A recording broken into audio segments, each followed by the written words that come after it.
C'est encore la même histoire qui se répète. Après une ouverture en hausse, le CAC 40 s'est effrité jusqu'à passer dans le rouge où il termine encore aujourd'hui, moins 0,17% vers les 5448 points, sur fond de ralentissement confirmé de la croissance en zone euro à plus 0,4% au premier trimestre 2018 contre plus 0,7% au quatrième trimestre 2017. Les marchés évoluent en ordre dispersé aux États-Unis avec un Dow Jones qui progresse de 0,67% à 17h30 et un Nasdaq qui reprend son souffle à moins 0,57% vers les 7645 points. C'est le luxe qui s'est illustré parmi les baisses aujourd'hui à Paris, à commencer par Hermès. La faute, un troisième abaissement de recommandation d'analyse sur la semaine. Après HSBC et Crédit Suisse, c'est Exane qui est passé de neutre à sous-performance.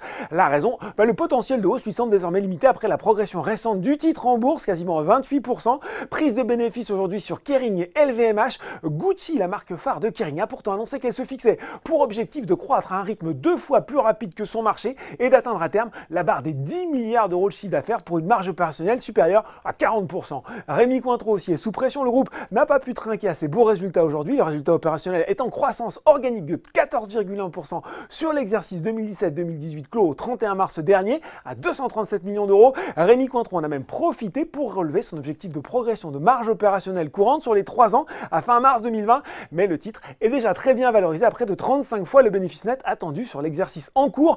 Du côté des hausses, c'est une belle séance pour les valeurs pétrolières et parapétrolières. Technip FMC à 2000 les hausses du 120 avec Vallourec et Total qui suivent non loin derrière. Les financières Natixis, BNP Paribas, AXA et Société Générale sont également bien orientés.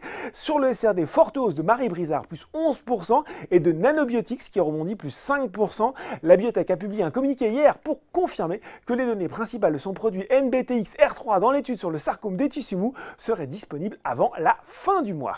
Voilà, c'est tout pour ce soir, mais n'oubliez pas, le reste de l'actu éco et finance est sur Boursorama.